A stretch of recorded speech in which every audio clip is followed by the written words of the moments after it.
chacun de nous a un besoin de bonheur qui est totalement différent. Nous sommes tous programmés pour être heureux. Tous, absolument tous. De toute façon, on va vers son bonheur. On est fabriqués comme ça. Mais on y va plus ou moins facilement, plus ou moins vite. Nous sommes des machines extraordinaires, formidables. J'ai pas dit que c'était facile, hein. Le bonheur, ça n'a rien à voir avec la facilité. Chaque personne est différente. Et chaque personne doit se considérer comme différente. Et chaque personne doit essayer de vivre sa vie, pas comme les autres, mais comme elle-même. Atypique et inclassable, vous avez été à la tête du numéro 1 mondial de l'homéopathie, les laboratoires Boiron, où vous avez repris la société à seulement 29 ans, c'était en 1976. Passionné de mathématiques, de bande dessinée, de tennis, de voile, de peinture, en tout cas la liste est sacrément longue, vous allez aujourd'hui nous dépeindre votre tableau. Une peinture qui sera faite surtout de passion, souvent simple, que vous savourez, que vous cultivez, ce fameux bonheur que vous cultivez, mais qui ne s'achète pas.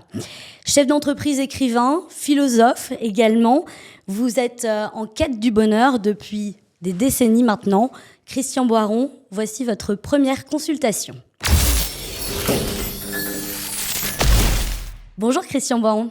Bonjour madame. Si j'évoque le bonheur vraiment le début de cet entretien, c'est parce qu'il vous anime vraiment depuis plus de 50 ans.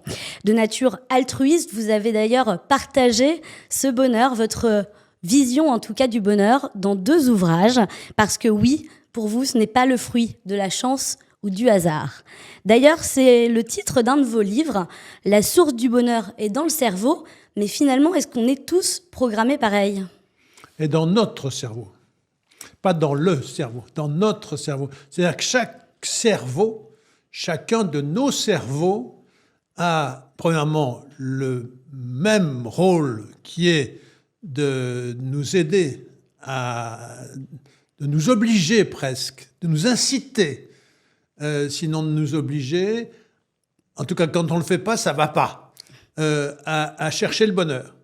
Et deuxièmement, chacun de nous a un besoin de bonheur qui est totalement différent. Donc, globalement, notre vision du bonheur, celle que nous avons depuis des siècles et des siècles et des décennies et des millénaires, est fausse. Et deuxièmement, admettons, on va l'appeler le bon Dieu pour être simple, hein, monsieur le bon Dieu, disons, hein, celui qui nous a créés. Parce que je pense que quelque chose ou quelqu'un nous a créés avec un but précis.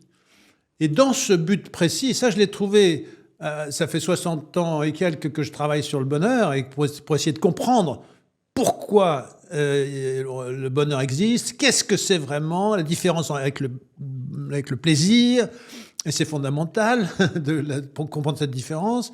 Il m'a fallu déjà plusieurs décennies pour la trouver, pour la comprendre. Et ensuite, à quoi ça sert ? Mais à quoi ça sert ? Ben, ça sert à quelque chose. Ça a un rôle, effectivement. Et ce rôle, c'est de nous aider, chacun de nous, à trouver le rôle que nous avons chacun de nous sur cette terre. Et nous avons un rôle. Mais il faut qu'on le trouve. Et ce rôle, on le trouve au fur et à mesure que nous nous rapprochons de cette sensation que nous appelons cette sensation de bonheur, cette sensation de bien-être qui est formidable et qui est différente du plaisir. Donc, plaisir d'un côté, bonheur de l'autre, c'est une différence qui est fondamentale, qu'il faut essayer de bien connaître. Et dans mon dernier bouquin, j'ai vraiment fait, j'en ai fait plusieurs, mais dans le dernier, j'ai encore fait plus pour essayer de bien faire comprendre la différence. Parce que chaque fois, je la comprends un peu mieux. Hein. C'est pas simplement pour faire plaisir à ceux qui me regardent ou qui m'écoutent, mais c'est simplement parce que j'adore, depuis le départ, essayer de comprendre pourquoi. Est-ce qu'on est tous programmés pour être heureux et justement pour trouver le bonheur ? Oui, nous sommes tous programmés pour être heureux. Tous, absolument tous. De la même manière ? De façon systématiquement différente. Donc, parce que nous sommes tous différents. Voilà. Et donc, le bonheur est différent pour chacune des personnes que le bonheur est chargé d'aider à être. Or, qu'est-ce que c'est que le bonheur ? C'est devenir soi-même. Par définition, chacun de nous est différent. Donc, devenir soi-même signifie bien que nous avons tous un bonheur différent. Et une façon de trouver le bonheur et une façon de vivre son bonheur qui est différente. Alors, quelle est la définition, si on devait ouvrir le dictionnaire de Christian Boiron, votre définition du bonheur? Il faut regarder mon bouquin. C'est pas une définition comme ça en 5 secondes, ça n'aurait aucun sens. Ce que je viens de vous dire, c'est ce que je peux définir de plus et de mieux comme définition qui ne soit pas une définition. Et si on veut trouver une définition comme on a des définitions dans les livres parfaits, je vous dirais une bêtise. Donc, la non-définition que je vous propose, c'est de dire le bonheur est une chose que le bon Dieu a fabriquée pour nous obliger, nous inciter. Nous obliger, ça n'a pas de sens, il ne fait rien pour nous obliger. Mais il nous incite beaucoup. Et pour nous inciter à devenir ce que nous sommes faits pour devenir. Et le bonheur, c'est ce qui se passe, ce qui est, ce qui se traduit, ce qui se ressent lorsque nous trouvons de plus en plus et de mieux en mieux ce que nous sommes vraiment destinés à être. Vous expliquiez que pour vous, bonheur et plaisir sont totalement différents. Quelle est la différence entre bonheur et plaisir ? Eh bien, on va pas dire la différence en, parce que la différence en, c'est comme à l'école, donc c'est pas bon. Mais on va parler maintenant du plaisir. Qu'est-ce que c'est que le plaisir ? Dites-nous. Le plaisir, justement, il y a 2 plaisirs, en gros. Il y a le plaisir d'être et le plaisir d'avoir. Le plaisir d'être physique et le plaisir d'être psychique, le plaisir d'avoir physique et le plaisir d'avoir psychique. Donc, c'est plusieurs plaisirs différents. Nous avons des plaisirs et des déplaisirs, parce que le plaisir et le déplaisir fonctionnent ensemble, alors que le bonheur et le débonheur, ça marche pas. Il n'y a pas de débonheur. Il y a du malheur. On n'est pas heureux. Non, mais le bonheur n'a rien à voir avec l'anti-malheur. Alors, restons sur le plaisir, on parlera peut-être de ça plus tard. Si vous le voulez. Le plaisir, c'est tout ce qui concerne le corps, en gros. Et dans le corps, il y a la psychologie. Hein, le cerveau. Le cerveau fait partie du corps. Si jamais on avait cru autre chose. On est d'accord. Le cerveau fait partie du corps. C'est pas le cerveau, c'est le bonheur et le plaisir, c'est le physique. Non, pas du tout. Le plaisir, c'est tout ce qui nous aide à gérer le mieux possible nos besoins physico-psychiques. En gros. Nous sommes des machines, hein ? Nous sommes des machines extraordinaires, formidables, fabuleuses. On parle même de super machines qui vont nous dépasser dans le temps et c'est pas idiot, c'est pas improbable, c'est possible, etc., etc. Des super hommes qui dépassent les hommes sur certains plans, en tout cas, pas sur d'autres. C'est là où il va falloir qu'on trouve les nuances assez rapidement. Dans les 5 à 10 prochaines années, on aura progressé déjà de façon considérable. Nous sommes en train de progresser globalement à une rapidité inimaginable. Rapidité inimaginable de toutes les progressions de tout le monde dans tous ses aspects. Voilà, y compris le fait de savoir que dans les 50 ans qui viennent, il est nécessaire que nous découvrions d'autres planètes dans lesquelles nous allons pouvoir vivre. Parce que nous croissons à une vitesse considérable. En plus, malheureusement, on ne fait plus de morts, parce qu'on se bat de moins en moins, et on croît de plus en plus. Et en plus, on vit de plus en plus longtemps. Et en plus, on vit de plus en plus vieux. Et on va vivre de plus en plus vieux. Et on va vivre de plus en plus vieux en bonne santé. Et de plus en plus heureux. Donc ça va être dramatique.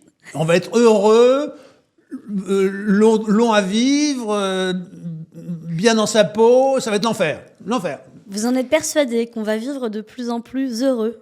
Disons Pourquoi ? que tout est extrêmement probable. Ceci est extrêmement probable. Il est très difficile de dire qu'est-ce qui va se passer dans le futur. Les gens ne sont pas d'accord là-dessus. Ils se battent. Je lis beaucoup de choses du monde entier sur ces questions. Le monde n'est pas d'accord.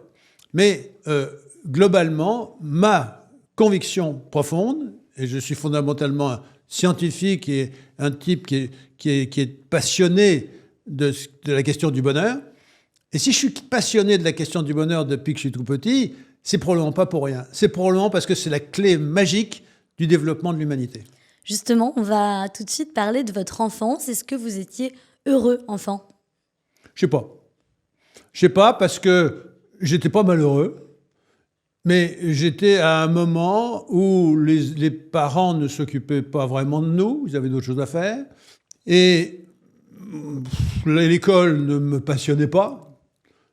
Si, j'aimais bien les maths, après j'ai bien aimé le français, j'ai bien aimé les langues.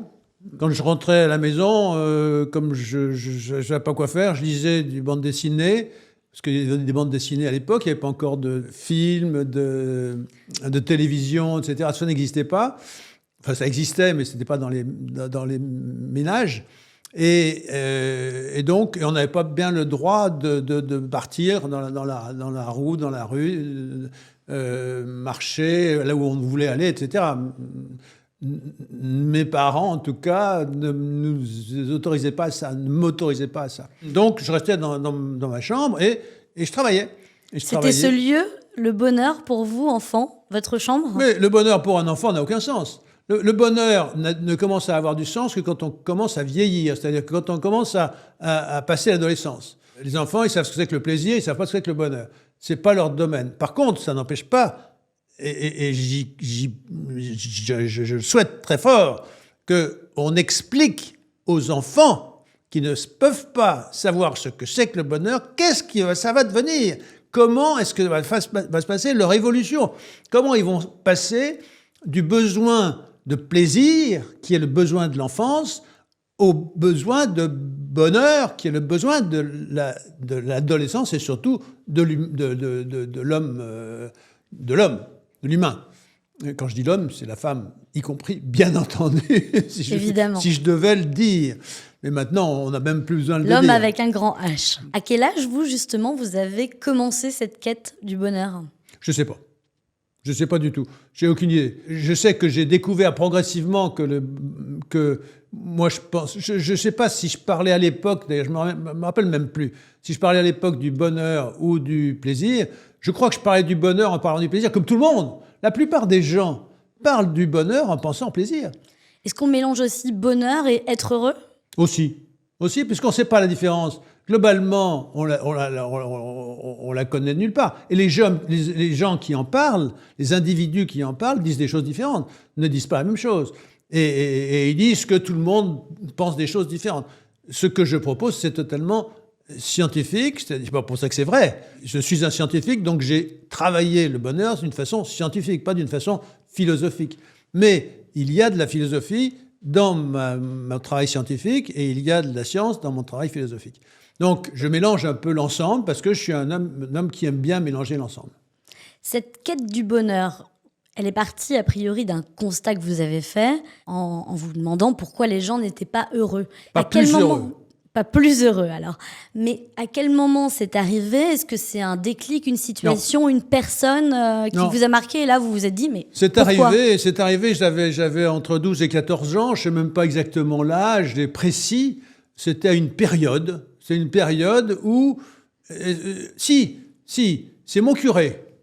C'est mon curé du lycée Ampère, à Lyon, qui était un type assez extraordinaire. La curothérapie, c'était pas forcément très intéressant, mais par contre, il y avait des choses très importantes. Et il m'a fait sentir que dans le bonheur, il y avait quelque chose d'important. Je ne sais pas comment. Je ne sais pas comment vous le dire, mais vous savez, c'est des choses à cet âge-là. Puis moi, ça fait un certain temps quand même. Quand je vous parle de l'âge de 12-13 ans, ça fait quelques années que ça s'est passé. Ça se voit pas. Ça se voit pas, merci, oui. Je suis convaincu. C'est encore mieux quand vous me le dites. Je me sens très jeune dans certaines choses et j'ai pas d'âge. Je crois que fondamentalement, c'est un autre domaine, c'est le domaine du temps. Je pense que nous ne sommes pas faits pour comprendre le temps que nous avons vécu, le temps que nous vivons. Les autres le pensent. Nous croyons que nous sommes vieux parce que nous nous regardons dans la glace et nous voyons quelqu'un de vieux. Alors on se dit, tiens, c'est moi ça? Ah oui, bah oui, c'est moi. Oh, qu'est-ce que je suis vieux alors? Ou bien, on ne se dit pas qu'est-ce que je suis jeune, c'est rare. mais on voit l'évolution de notre rythme de vie. Mais bon, ça n'a aucun rapport avec ce que nous ressentons vraiment. Ce que nous ressentons vraiment, c'est que nous vivons et que nous avançons dans le temps, encore que je ne suis pas sûr qu'on ressente que nous avançons. Nous sentons que nous évoluons. Et nous aimons ou nous n'aimons pas ce que nous ressentons. À ce moment-là, quand on n'aime pas, ben on bouge. On dit qu'est-ce qui me rendrait plus heureux à ce moment-là. Et on évolue vers ce qu'on découvre progressivement être le bonheur. Et puis on lit un bouquin de Christian Boiron, on se dit, tiens, dis donc, il a des choses qui sont intéressantes, je vais essayer. Ah oui, bah oui, c'est ce que je vous propose. La thérapie Christian Boiron, vous allez nous en parler dans quelques instants. Je reviens un petit peu justement sur votre... C'est pas une thérapie, hein, c'est une aide à comprendre son autothérapie. Voilà, pour se débrouiller seul avec, à voilà, trouver exactement. son bonheur. À l'âge de 12 ans, c'est un moment qui a marqué votre vie? Pas plus que les autres. Qu'est-ce que Christian Boiron aujourd'hui dirait à cet enfant de 12 ans? Bah c'est bien mon gars, continue.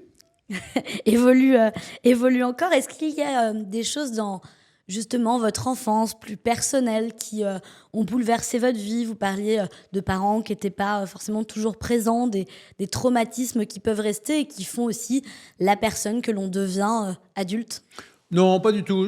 Vous savez, à cette époque-là, on ne s'attendait pas à être mimiché par ses parents. Hein. Maman s'occupait surtout de mon père et des besoins que mon père exprimait dans son boulot. Elle était pharmacienne comme lui était pharmacien, mais elle ne s'occupait pas de l'entreprise, elle ne s'occupait pas de la pharmacie, sauf à un moment donné où, quand elle a eu mon dernier frère, le troisième enfant de la famille, Jean et Simone Boiron. Et à ce moment-là, elle s'est mise un peu dans la pharmacie de papa, alors qu'il avait déjà développé le laboratoire homéopathique Boiron, qui a été la source de ce qui est devenu le laboratoire Boiron. Le laboratoire homéopathique Jean Boiron, qui est ensuite devenu le laboratoire homéopathique Jean et Henri Boiron, puis etc., sont devenus les laboratoires Boiron, tout simplement. Mais relation avec mes parents, maigre. Tu as le droit d'aller au tennis, donc ça c'était bien. Tu n'as pas le droit de rentrer plus tard qu'eux, etc., ça c'était moins bien, etc. Mais bon, c'était normal pour tout le monde, c'était logique. Je n'ai pas eu une enfance extraordinaire, exceptionnelle. Simplement, j'ai eu beaucoup de temps pour moi. Et soit je joue au tennis dans ma chambre, ce qui n'était pas forcément facile ni extraordinaire. Mais, sans casser de carreaux? Je ne crois pas avoir cassé de carreaux, mais j'en suis pas sûr. Il n'y avait pas beaucoup de carreaux, mais non. Mais j'ai beaucoup joué au tennis. Dès l'âge de 7 ans, j'étais dans les fans des gamins du tennis club. Et donc, j'ai toujours beaucoup aimé le tennis. Donc, j'en ai fait beaucoup. Le tennis, c'est une de vos passions. Est-ce que vous avez tout fait dans votre vie par passion, justement? Oui, j'ai tout fait par passion. J'avais peur que vous me disiez, est-ce que vous avez tout fait dans la vie? Non, je n'ai pas tout fait dans ma vie, mais je crois que je ne peux pas faire autre chose sans passion. Je suis fabriqué comme ça. Hein. C'est comme ça. C'est normal pour moi. Et par contre... la passion m'a amené à faire beaucoup de choses. Quelles étaient vos passions, justement enfant, on a parlé tennis, maths, bande dessinée. C'était le trio qui vous apportait du plaisir à ce moment-là? Oui, sûrement. Et qu'est-ce qui vous apporte aujourd'hui le bonheur? Le bonheur n'apporte pas quelque chose, il apporte soi-même. Donc, en termes de passion, c'était ma question. Quelles sont les passions aujourd'hui qui vous rendent heureux? Les passions qui me rendent heureux. La vie me rend heureux. Je suis heureux, je crois, chaque jour un peu plus heureux, parce qu'on n'est pas heureux ou pas heureux. On est plus ou moins heureux et théoriquement, on va toujours vers son bonheur. Même si on ne rencontre pas Christian Boiron qui nous découvre, qui nous fait comprendre que ça marche comme ci ou comme ça, comme ça. De toute façon, on va vers son bonheur. On est fabriqué comme ça. Mais on y va plus ou moins facilement, plus ou moins vite. Je ne sais pas quoi dire d'intelligent sur ce que vous me demandez là. Bien, c'est pas grave. Quel était votre rêve enfant? J'avais pas de rêve. Si, j'ai le bonheur. Est-ce qu'il y avait un métier de rêve? Les métiers de rêve, c'est les métiers qui allaient vers le bonheur. C'est-à-dire que j'ai pensé être curé, et puis après je me suis dit non, il n'y avait pas assez de femmes pour moi, c'était pas très intéressant. Ensuite, j'ai pensé aller au Club Med, parce que je pensais être patron d'un Club Med, parce que je trouvais que c'était sympathique. Donc il y avait déjà patron, donc il y avait la notion d'animateur. L'animation me plaisait beaucoup, mais je ne savais pas encore ce que c'était que le patronship. Je l'ai découvert au Club Med, et le Club Med, pour moi, c'était un monde de vie passionnante, le Club Med de l'époque, qui n'a rien à voir avec le Club Med actuel. Vous aviez quel âge, là, à peu près, pour nous resituer? Oh, je sais pas, 20 ans. Étudiant. Vous étiez étudiant à ce moment-là? J'étais étudiant. J'étais déjà en train d'étudier ma pharmacie, en fait. Mais je faisais pharmacie parce que quand je suis sorti du lycée, je me suis demandé quoi faire. Mes parents m'ont demandé qu'est-ce que je voulais faire, et j'ai dit, je sais pas. Ben, ils m'ont dit, nous on est pharmaciens, si tu fais pharmacie, on pourra t'aider, on pourra te donner des conseils éventuellement. Si tu fais autre chose, ben, on pourra moins te donner de conseils, etc. Fais ce que tu veux. Je m'en foutais complètement de savoir ce que j'allais faire. Et donc je dis, pourquoi pas, ok pour pharmacie. Et j'ai fait pharmacie, mais surtout en allant à la corpo de médecine, de pharmacie, et en m'occupant de la corpo, parce que dès que je suis arrivé, il y a un tennisman qui m'a dit « Ah tiens, Boiron, tu vas t'occuper de la fabrication des bouquins, pas des bouquins, ce qu'on donne aux étudiants pour les aider à savoir ce que les profs leur ont dit. » Et donc, je fabriquais des documents pour les étudiants. Et puis, tout le monde me connaissait, mais moi, je connaissais personne, parce qu'il y avait des milliers de personnes, mais ils me connaissaient parce que j'étais à l'amicale. Ça s'appelait la corpo, c'était les pharmaciens, les médecins, et les pharmaciens, c'était l'amicale. L'amicale des étudiants en pharmacie, ils étaient très nombreux, tous. Moi, déjà à l'époque, je ne me rappelais pas très bien des noms des personnes, mais je me rappelais des visages, je me rappelais des personnes. Et les personnes me connaissaient, mais ils connaissaient aussi mon nom. Christian, et donc ils venaient, et c'était assez sympathique. On avait fait la coupe Boudu, la coupe de rugby féminin, on avait fait des choses assez amusantes. Oui, ça avait l'air tellement sympa que je crois que vous en avez redoublé votre 3e année de pharma. C'est-à-dire que je n'allais pas beaucoup au cours. J'étais beaucoup dans la corpo. Je fabriquais des livres, des machins, etc. Mais j'étais pas un fan des cours, c'est vrai. Et donc, je crois qu'il y avait aussi du bridge, de la danse, toujours le tennis. Oui, c'est vrai. C'est vrai que beaucoup de bridge, un petit peu de poker, mais j'ai toujours été nul en poker et j'ai toujours été bon en bridge. Finalement, vos passions faisaient déjà davantage votre bonheur. Mon plaisir faisait déjà... Ah, à 20 ans, on était encore dans le plaisir, alors. Ah, oui, très longtemps. Le plaisir, c'est toute sa vie. Hein. Donc, le bonheur, c'est seulement à partir de l'adolescence. Mais l'adolescence, chez les hommes, c'est beaucoup plus tard que chez les femmes. Paraît-il. Oui. Les femmes sont beaucoup plus adultes, beaucoup plus tôt que les hommes. On le sait aujourd'hui, mais à l'époque, on ne le savait pas forcément. Mais maintenant, en tout cas, en pharmacie, on le sait, puisque c'est surtout des femmes qui y sont. À l'époque, ce n'était pas le cas. Il y avait beaucoup moins de femmes que d'hommes. Et donc, c'était sympathique. Qu'est-ce que vous retenez de cette époque? Une anecdote, un fait marquant? Plusieurs, si vous voulez. Je ne suis pas un homme du passé. C'est ce que mon père disait. Je suis en train de me rendre compte que je dis ce que mon père disait. Il disait, je ne suis pas un homme du passé. À chaque fois que je lui demandais de m'expliquer quelque chose qui s'était passé, il me disait, je ne me rappelle plus. Et il me disait, je ne suis pas un homme du passé. Et je dis la même chose aujourd'hui que lui quand il avait mon âge, ou même quand il était plus jeune que moi aujourd'hui. Donc je sais plus vraiment, mais j'ai bien aimé ce que j'ai fait. Voilà. Je peux dire que toute ma vie, j'ai bien aimé ce que j'ai fait. C'était pas toujours facile. J'ai pas dit que c'était facile. Hein. Ça n'a rien à voir. Le bonheur, ça n'a rien à voir avec la facilité. Rien. Le plaisir davantage. Le plaisir, c'est au contraire quelque chose de plaisant. Mais même cette facilité-là du plaisir, elle est souvent un peu relative, parce qu'on peut avoir du plaisir en jouant au tennis, par exemple, mais il faut bosser pour y arriver. Moi, je faisais beaucoup de tennis. On jouait beaucoup au mur. Le professeur nous incitait à jouer au mur avant de jouer au tennis. Et moi, j'aimais beaucoup jouer au mur. Les gens n'aiment pas. Moi, j'adorais jouer au mur. Oui, mais vous jouiez au mur dans votre chambre, c'est pour ça aussi. Mais je jouais aussi au mur. Exact. Tout à fait. Alors, vous n'aimez peut-être pas parler du passé, mais pour beaucoup qui nous écoutent, qui nous regardent, malgré tout, est-ce que pour accéder au bonheur, aussi relatif soit-il, il ne faut pas finalement pardonner d'une certaine manière une partie de son passé? Ah, alors ça, c'est autre chose. De toute façon, il faut se pardonner. C'est un travail important. Là encore, j'en parle dans mon livre parce que la méditation, c'est quelque chose de fondamental. Et dans cette méditation-là, il y a souvent une part qui est nécessaire de consacrer à se faire des câlins intellectuels, ne pas s'en vouloir.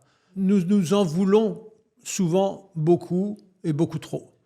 Et aller vers son bonheur, c'est aussi aller vers le fait que je m'accepte tel que je suis. Et c'est seulement si je m'accepte tel que je suis que je deviens ce que je suis. Mais il faut d'abord que je m'accepte. Et cette acceptation n'est pas si simple que ça. Donc c'est un travail. Et c'est un travail qui je ne sais pas comment ça peut se faire, mais par définition, la méditation est une façon de faire ce travail, qui est simplement de se mettre tout simplement comme ça, dans n'importe quelle occasion. Les genoux positionnés en dessous des fesses. Les genoux positionnés de préférence en dessous des fesses si on peut, mais de la meilleure des façons où on n'est pas mal, où on se sente bien, et on se sent bien physiquement. Et à ce moment-là, on se laisse être. Et petit à petit, on devient ce que l'on est, on devient soi-même, et on découvre des choses que on a vu ce matin, mais on n'a pas fait attention. On a pensé hier soir, mais on ne s'en est pas rappelé. On l'a pas noté ce matin, etc., etc. On se découvre davantage pour ce que l'on est, et on découvre davantage ce que l'on est. Est-ce qu'il faut un environnement particulier pour méditer? Par exemple, là, on est dans un décor un peu japonisant, voilà, qui peut avoir un côté justement zen, harmonieux. Est-ce que c'est un bon décor pour méditer? Mon conseil, là encore, je reviens sur mon écriture, mais parce que j'ai travaillé justement pour essayer de proposer, de dire à ceux qui avaient envie de travailler sur cette bonheur, qu'est-ce qu'il fallait faire. Et j'ai travaillé sur cette question, parce qu'on en parle beaucoup un peu partout dans le monde, sur la façon de méditer. Comment méditer? Bon, ce que je dis en gros, pour ne pas rentrer dans les détails, ce que je dis, c'est trouver votre façon et changez-en si vous avez envie de changer. Quand vous avez envie de changer, changez. Trouvez d'autres, que ce soit en marchant. En ce moment, je marche beaucoup et je médite en marchant. Parce que méditer en marchant, ça veut dire quoi? Ça ne veut pas dire penser, ça veut dire se laisser être, se laisser penser. Alors quand on marche et qu'il fait qu'on est bien dans cette marche, qu'on va suffisamment vite, suffisamment lentement, suffisamment bien, ça marche à l'intérieur de la tête. Et automatiquement, je vous conseille un truc, une astuce que je vous préconise, c'est toujours d'avoir avec vous un petit appareil où vous pouvez enregistrer l'idée que vous venez d'avoir. Parce qu'il n'y a rien de pire, quand vous êtes dans une marche de 2 heures, de penser à quelque chose, de dire « je ne vais pas me rappeler, comment je vais faire ?» Ou avec un téléphone, mais en tout cas de pouvoir s'enregistrer. Évitez le téléphone. Moi, je ne prends jamais de téléphone quand je marche. C'est un enfer. On peut être perturbé pendant le temps qu'on doit s'accorder initialement, c'est ça? Le téléphone est une machine à perturber. Donc, c'est une machine formidable pour certaines choses, mais il faut savoir s'en écarter. Et en particulier dans la méditation, sauf pour ceux qui en ont besoin pour des raisons X ou Y, il vaut mieux s'en séparer. Par contre, avoir un outil où on puisse... Un dictaphone. Un dictaphone, ça s'appelle un dictaphone, vous avez raison. Un dictaphone qui permette de marquer, penser à rappeler ma copine pour lui dire que c'est comme ça qu'il faut faire et pas autrement, ou je sais pas quoi, ou n'importe quoi. C'est tout de suite assez directif. Non, mais parce qu'elle m'a appelé hier pour me demander je pensais qu'il fallait faire ça. Hein, et sur le moment, j'ai pas pensé à lui dire ça, et j'y pense en marchant, parce que c'est souvent le lendemain qu'on pense. Et le lendemain matin, au moment de la marche, quand on marche le matin, comme je marche. Pourquoi je marche le matin ? C'est parce que j'ai eu un cancer de la peau. Un cancer de la peau, c'est pas un cancer terrible, mais c'est un cancer qui nécessite de ne pas se mettre au soleil. Et le fait de ne pas se mettre au soleil, ça m'a amené à marcher de nuit, ce qui n'est pas valable pour tout le monde. Moi, j'aime bien marcher de nuit parce qu'il n'y a personne. Et donc, on est très bien, on est très seul. Je confonds, je distingue la solitarité et la solitude. On est solitaire, mais pas solitude, mais pas dans la solitude. Et donc, on est bien. On est bien parce qu'il n'y a pas de bruit, il n'y a pas de bouquin de voiture, il n'y a pas de... Puis on essaie d'habiter dans des endroits qui sont aussi faits pour ça. Alors, ce qu'il faut savoir, c'est quand même que le matin, pour Christian Boiron, c'est environ 3 heures du matin, l'heure à laquelle vous vous levez quasiment quotidiennement. Est-ce que le bonheur appartient à ceux qui se lèvent tôt ? Chacun son truc. Il y a des moments où je me suis levé tôt, d'autres tard, etc. Ça dépend tout de ce que je fais. En ce moment, comme certains le savent, j'ai eu un cancer de la peau. Ce cancer de la peau, il n'est pas très dramatique. C'est pas un vrai cancer, comme on dit. Ça dépend des cas, mais la plupart du temps, c'est pas des vrais cancers. C'est simplement quelque chose qui peut devenir grave si on se met trop au soleil. Donc, ça m'a amené à marcher de plus en plus de nuit. Et aujourd'hui, je marche de nuit. Point. Mais et puis j'aime pas trop le soleil. Je crains le soleil sur les yeux. J'ai pas envie de me mettre des lunettes. J'ai pas envie de. Et puis il y a trop de monde, etc., etc. Tout ça, par rapport à ma marche méditative, parce que c'est une marche méditative de fait, c'est plus facile quand il y a personne que quand il y a beaucoup de monde autour de moi. Hein. C'est un moment en solitaire, justement. Est-ce que solitarité. En solidarité.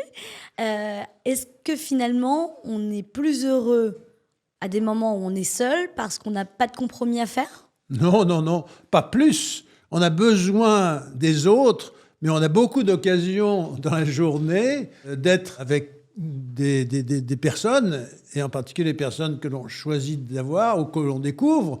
Et donc...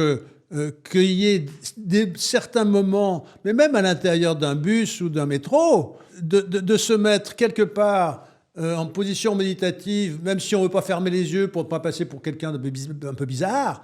Mais ou de dormant. Ou de dormant éventuellement, mais ça, passer pour quelqu'un qui dort, c'est pas grave. Mais c'est pas gênant, je veux dire. Et donc, on peut très bien se mettre en position méditative et être en méditation en plein métro. Ça, c'est possible. Il faut s'y habituer. C'est pas facile tout de suite. Mais au bout de 15 jours, on y arrive très bien. Donc, testons tout ce qui nous passe par les idées et voyons ce que l'on préfère. Justement, sur un emploi du temps d'une personne qui va le matin travailler, qui passe sa journée au bureau et qui revient le soir, quels seraient pour vous les moments à s'accorder pour cultiver ou du moins essayer de toucher du bout des doigts ce bonheur ? Dès que vous dites les gens, vous pouvez penser que vous faites une erreur. Ça n'existe pas. Chaque personne est différente. Et chaque personne doit se considérer comme différente. Et chaque personne doit essayer de vivre sa vie pas comme les autres, mais comme elle-même. Je n'ai certainement aucune réponse pour une question du type « Qu'est-ce que vous pensez que les gens devraient faire pour ci ou pour ça ?» Vous parlez de méditation. En soi, ça peut toucher à une grande partie de la population. Dans mon bouquin sur la méditation... Dans mon bouquin où je parle de la méditation, plus exactement, j'ai un chapitre sur la méditation, donc c'est quand même quelque chose qui m'intéresse et qui m'a intéressé suffisamment pour que j'y travaille pendant une trentaine d'années pour savoir qu'est-ce qui me plaisait le plus, qu'est-ce qui me paraissait le plus efficace, et que je dise ce qu'il en était. Donc je dis ce qu'il en est pour moi, qu'est-ce qui m'est arrivé pour moi. Et après, chacun se dit, ça me va pas. Il essaye. Et c'est comme dans la nourriture. On vous dit, tu devrais essayer ça, tu verras, c'est très bien. Bon, ben vous essayez, puis vous vous dites, c'est très bien ou c'est pas très bien. Mais c'est pareil. La méditation, c'est pareil. On faut tester des choses, et ce qui nous va, ça va, et ce qui ne va pas, ben, on en change. Comment on peut organiser sa vie pour être plus heureux? Tout ça, c'est écrit, bien sûr, dans le livre sur le bonheur. Tout ce que j'ai pu partager avec ceux qui avaient envie d'écouter ce que je pensais, après avoir travaillé pas mal de temps là-dessus, donc une soixantaine d'années, sur ces questions, et en tant que chef d'entreprise, en tant qu'adjoint au maire, en tant que responsable de formation en fac de médecine, en tant que...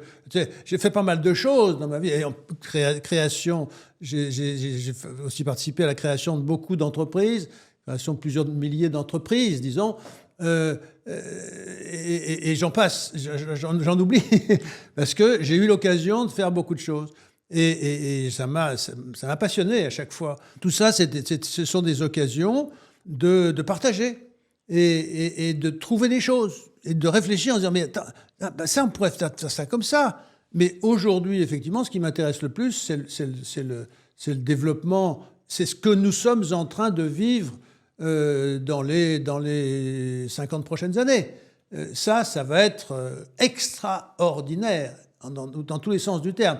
C'est-à-dire que dans les 10 prochaines années, déjà, on ne va pas en revenir de ce qui va se passer. Il est en train de se passer des choses qu'on n'imagine pas. Et pourquoi on ne peut pas les imaginer? Parce que ceux qui sont en train de les mettre au point ne se parlent pas avec les autres qui sont en train de mettre au point d'autres choses. Donc les compétents ne peuvent pas se parler à d'autres compétents, ils ne peuvent se parler qu'aux mêmes compétents pour faire en sorte que ce qu'ils sont en train d'essayer de découvrir soit le mieux possible. Mais pour ça, il faut qu'ils discutent avec des gens qui connaissent leur domaine.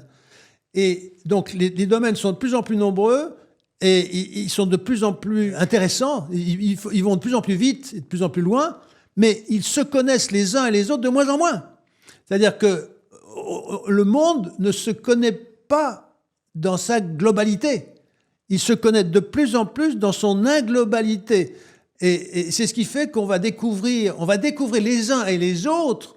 C'est pas d'un côté les professeurs et de l'autre ceux qui sont idiots. C'est les uns et les autres compétents dans un domaine particulier vont découvrir ce que les autres sont en train de nous découvrir ou ce qu'ils vont nous faire découvrir dans 2-3 ans. Ça va aller très très vite et très très loin. Est-ce que vous pensez à des domaines en particulier? Ben non, parce que si je les connaissais, ça veut dire que je serais partout en même temps. Et par définition, étant donné que je suis pas partout en même temps, j'essaye de m'intéresser à pas mal de choses, mais par définition, on ne peut pas. Regardez l'évolution du monde scientifique. Le monde scientifique est en augmentation considérable. Le monde politique est en évolution considérable, au sens où on est de moins en moins en guerre les uns contre les autres. Donc on se connecte de plus en plus les uns avec les autres, dans le monde entier. Donc le nombre de gens qui travaillent, et le nombre de gens qui travaillent en cohérence, en cohésion, est considérable. C'est-à-dire que, par définition, on ne peut pas tous se connaître en même temps. On est de plus en plus nombreux et de plus en plus intelligents. Bon, ben, calculez, ça fait une excroissance de l'intelligence globale du monde, mondial. Ça ne va pas faire boom au sens dramatique du terme, je pense que ça va faire boom au sens positif du terme. Mais ça va être étonnant. Un domaine qui vous passionne, c'est l'astronomie? Pas spécial, j'ai pas de compétences en astronomie, donc par définition, je suis pas passionné par l'astronomie, je suis intéressé, mais pas passionné. Si on vous proposait demain de prendre un vol vers la Lune, Est-ce que vous fonceriez? Bon, ça ne me passionne pas particulièrement de voler sur la Lune. D'y aller moi, je veux dire, ça ne me passionne pas particulièrement. Que le monde y aille et que surtout, la Lune, c'est fini. C'est Jupiter, c'est machin. Le problème que nous avons en ce moment sur le plan des planètes, c'est que nous sommes capables de... Nous découvrons chaque jour un nombre de planètes de plus en plus important. C'est-à-dire que le nombre de planètes connues est de plus en plus nombreux. En même temps, nous ne pouvons pas y aller. Nous savons que pour aller dans une planète qui n'est pas très loin, il faudrait déjà plusieurs millions d'années pour y aller. Donc c'est impossible, on ne peut pas. Ou alors, on peut se mettre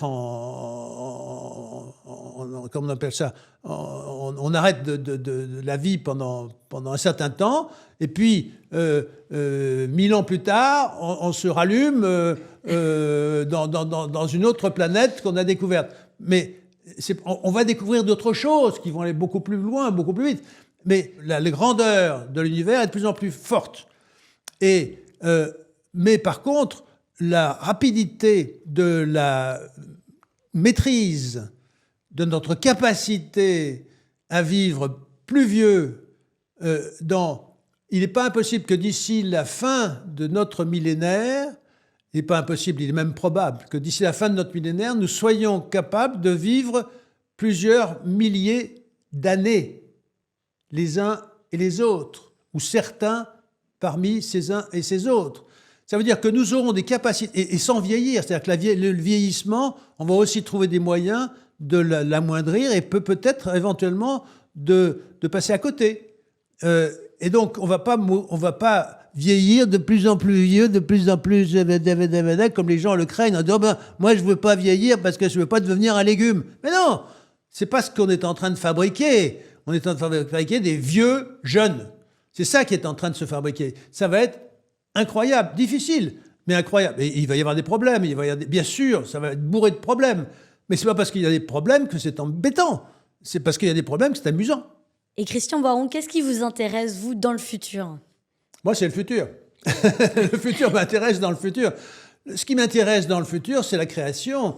J'ai toujours été fasciné par la création. Où que je sois allé, j'ai créé. J'ai créé sur le plan social, j'ai créé sur le plan physique, j'ai créé sur le plan philosophique, j'ai créé dans tous les domaines, j'ai créé.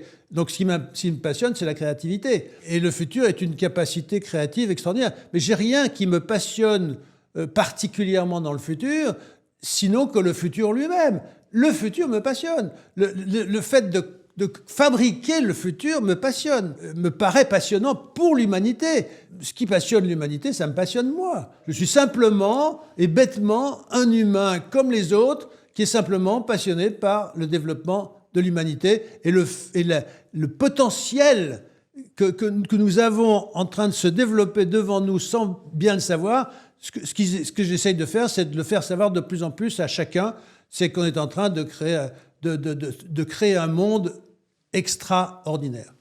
Vous étiez justement déjà futuriste, vous, à l'époque, puisque quand vous avez repris les rênes des laboratoires Boiron, les laboratoires familiaux, vous avez tout de suite mis en place votre manière de voir les relations sociales avec vos collaborateurs. Vous avez instauré des horaires plus libres, une épargne salariale. Ça va même jusqu'à avoir des œuvres des collaborateurs exposées dans les murs de la société. Vous êtes un futuriste. J'ai fait ce que je pensais faire. D'abord, quand je suis rentré dans l'entreprise, je ne pensais pas y rester. J'ai démissionné plusieurs fois parce que je ne pensais pas pouvoir travailler trop longtemps comme ça avec mon père, parce que je ne suis pas sûr que... j'étais pas sûr qu'on puisse travailler ensemble. Et puis en fait, il était déjà assez vieux, puisque quand je suis arrivé, il devait avoir 70 ans. Il est resté le plus tard possible parce que je lui ai demandé de rester, et en particulier pour s'occuper de la recherche, parce qu'il était passionné par la recherche. Et donc, moi, c'était pas ce qui me passionnait le plus. Il y avait d'autres choses qui m'intéressaient davantage.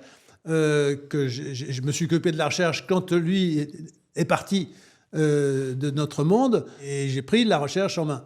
Mais ça m'a passionné aussi, parce que c'était un élément qui me passionnait. Mais c'est pas ce qui m'intéressait le plus. Ce qui m'intéressait le plus, c'était la croissance. On a eu des moments de croissance où on doublait de population chaque année. Donc c'était très, très, très difficile. Il n'y a rien de plus difficile que la croissance d'une entreprise, parce que économiquement, humainement, c'est ce qui est le plus difficile. Bon, il n'y a pas que ça qui est difficile dans une entreprise, mais ça aussi, c'est difficile. Et il y a trop peu de gens qui la connaissent, et en particulier, on ne l'apprend pas à l'école, ce qui me navre. Une des choses qui me passionne, et j'en parle pas mal dans mon bouquin, c'est justement comment changer l'école. Nous devons refaire l'école, nous devons faire l'école, nous devons repenser l'école complètement. Et en particulier, nous devons aller à l'école toute notre vie, et non pas simplement au début, quand on ne sait rien, et qu'on apprend des choses qui ne nous serviront à rien, puisque par définition, 3 ans après qu'on ait appris quelque chose, c'est déjà mort. C'est déjà plus ça. Donc il va falloir qu'on apprenne autre chose, comme en musique ou comme dans tous les domaines de l'école. Donc il faut qu'on repense complètement l'école, mais totalement. Si vous étiez ministre de l'Éducation, quelle serait votre première mesure? Il n'y aura pas de ministre de l'Éducation avec moi. Pas de politique, plus de politique. Si. La politique, oui, mais pas de ça. C'est pas les ministres qui doivent décider de l'école. Vous comprenez ? Et c'est les ministres aussi qui vont aller donner les cours.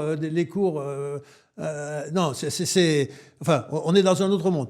L'école, ça n'existe plus dans le sens où, je dis, nous allons tous les jours apprendre des choses. Dans les entreprises, nous ne cessons d'enseigner aux personnes qui sont dans l'entreprise.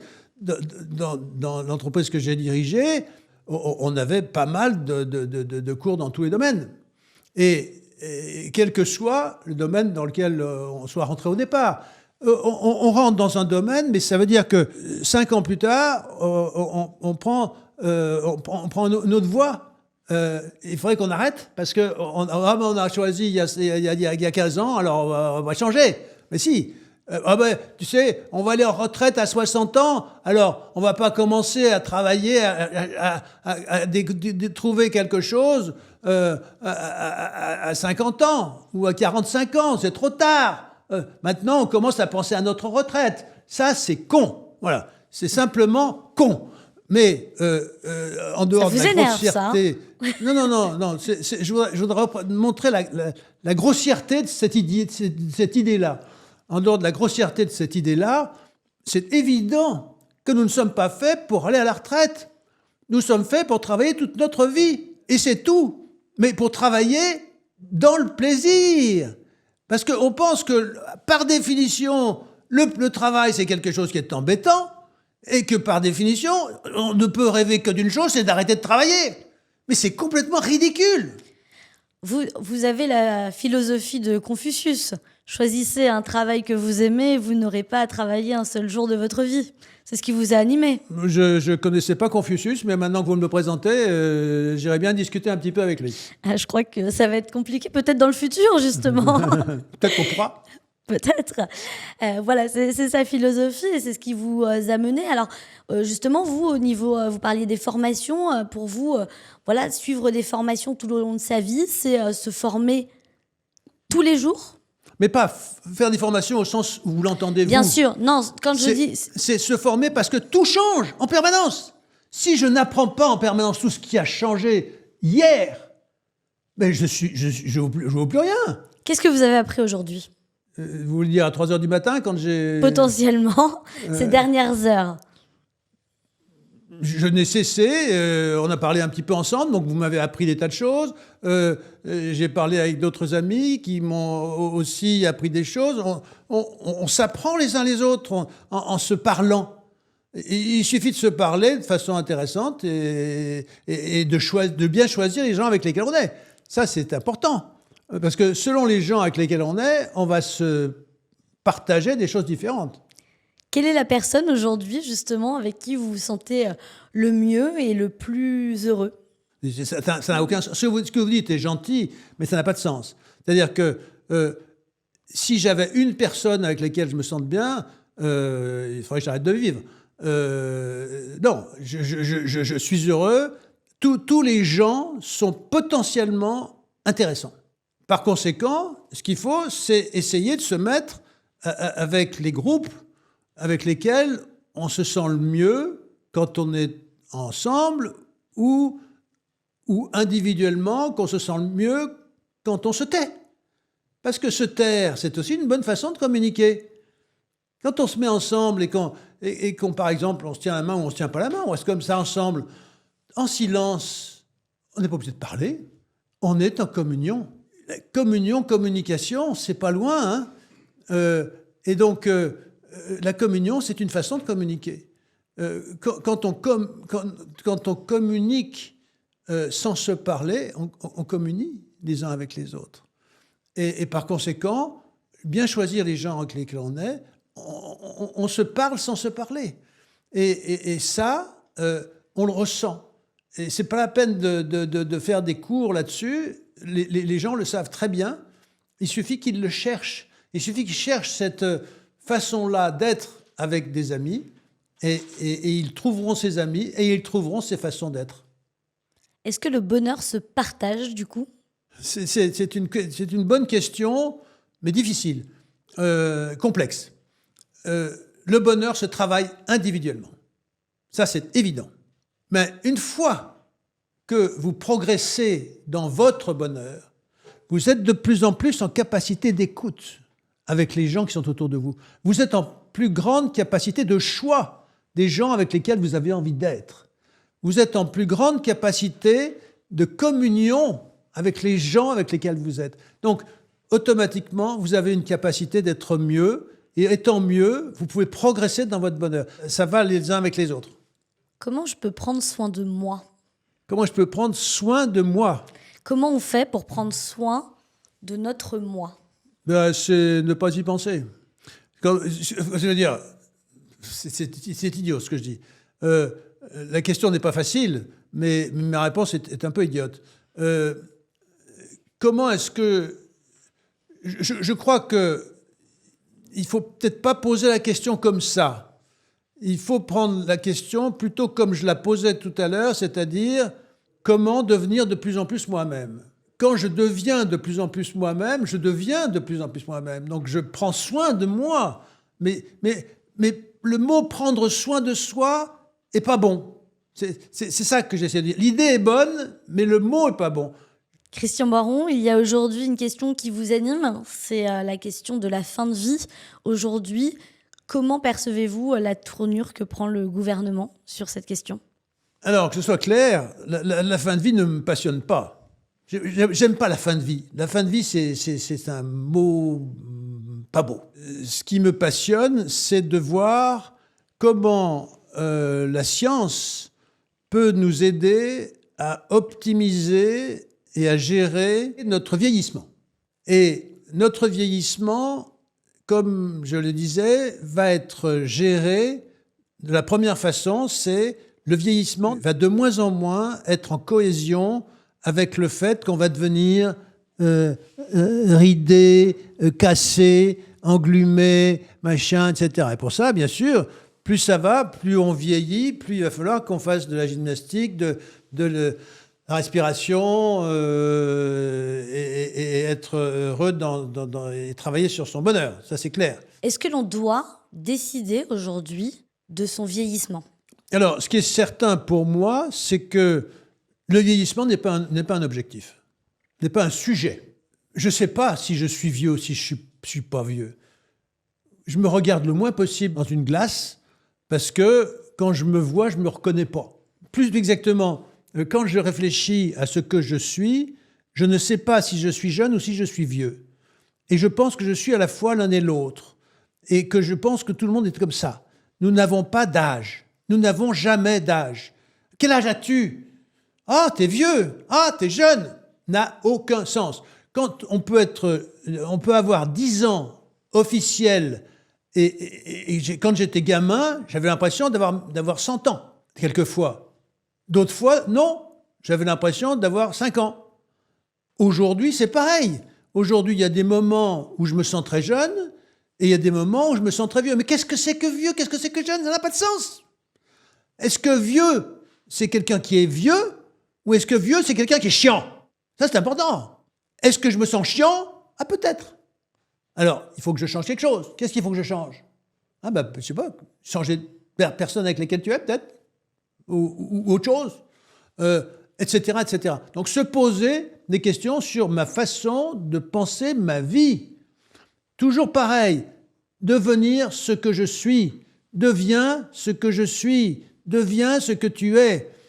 Et deviens ce que tu es, ça veut dire méditation, marcher de plus en plus, méditer de plus en plus, et en même temps, être de plus en plus ce que l'on est, ce qu'on a envie d'être. Et plus on est vieux, plus on est jeune. Qu'est-ce que ça veut dire? Ça veut dire que plus on est vieux, plus on ressent ce qu'on ressentait quand on était gamin.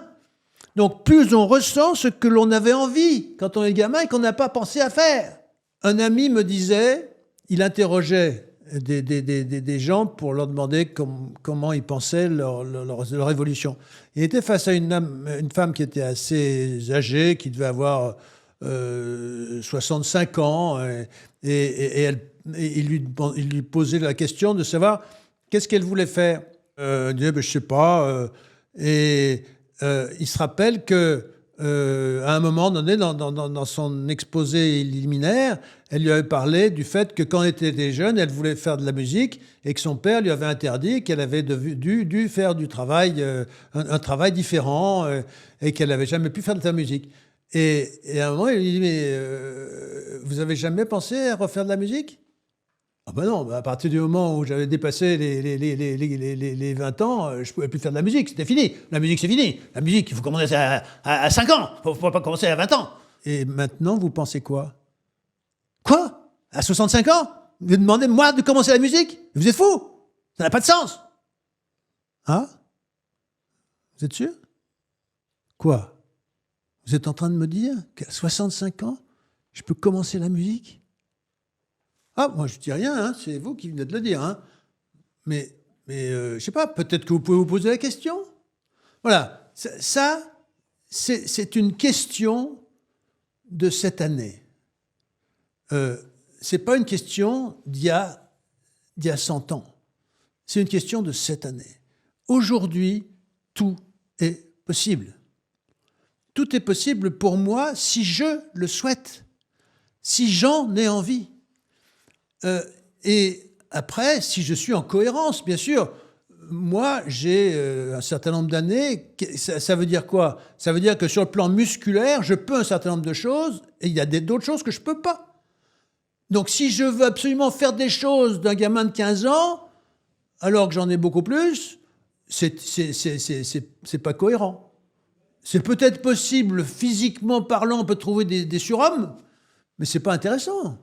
C'est pas intéressant d'être justement ce qu'on n'est pas. C'est intéressant d'être ce qu'on est. Mais dans ce qu'on est, il y a des millions de choses qu'on a pour lesquelles on aurait des envies qu'on n'écoute même pas.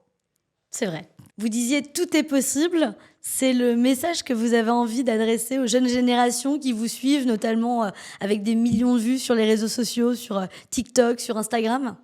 TikTok, Instagram, je découvre, c'est extraordinaire, c'est fabuleux. Mais en même temps, j'ai envie de dire, c'est pas limité à TikTok, Instagram et aux gamins. Nous sommes tous des gamins, quel que soit notre âge. Donc qu'on soit jeune ou qu'on soit soi-disant vieux, de toute façon, je souhaite que chacun se prenne pour un gamin à la fois et comme un grown-up, quelqu'un qui a des capacités, qui a une capacité d'avoir des envies et qui est prêt à faire le maximum pour mettre ses envies en action. Vous avez 20 ans dans votre tête quand on vous écoute. Vous avez par contre plus de 70 ans d'expérience. Justement, est-ce que cette expérience, on a envie de la partager avec les jeunes? Leur donner des conseils, des préconisations, leur faire, entre guillemets, gagner du temps? Le bouquin que j'ai fait, c'est 60 ans de choses que je pensais pouvoir partager avec des gens de quelque âge que ce soit. Et aujourd'hui, je le fais volontiers avec des personnes qui m'interpellent et qui m'incitent à aller plus loin comme vous le faites aujourd'hui. et je le fais volontiers parce que je me dis ça peut aider des personnes, mais pas forcément des personnes. Il n'y a pas des gamins et des vieux. Ça n'a pas de sens. Et les gamins le savent plus que les vieux. Les vieux, ils croient qu'ils sont vieux. Mais les gamins, ils savent qu'ils sont à la fois jeunes et vieux. Ils sont plus vieux que certains vieux et plus jeunes que certains jeunes. Et ils ont cette capacité à comprendre que la vie est en transformation. Et eux, ils sont capables d'être tout en même temps. Et ils ne veulent pas être que des gamins. Ils ont refusé d'être les gamins qu'on voulait qu'ils fussent et pour devenir ce qu'ils sont en train de créer tous les jours, parce que ça se crée tous les jours. Ces groupes de jeunes sur Internet et autres sont une transformation extraordinaire de la vie actuelle. C'est fascinant, fascinant. Mais dans cette fascination, il y a justement c'est pas un cadre, il n'y a pas de cadre. Tout est possible. Merci beaucoup, Christian Boiron. Merci à vous. C'est la fin de votre première consultation, un épisode à votre image, atypique, éthique également à la fois, un vrai développement personnel accompli, mais en pleine évolution permanente et constante. Ne reste plus en tout cas qu'à vous souhaiter de cultiver ce bonheur encore et encore. Inch'Allah. Et on vous donne rendez-vous sur toutes vos plateformes de podcast préférées pour un nouveau numéro très rapidement. Merci à vous. À bientôt. À bientôt.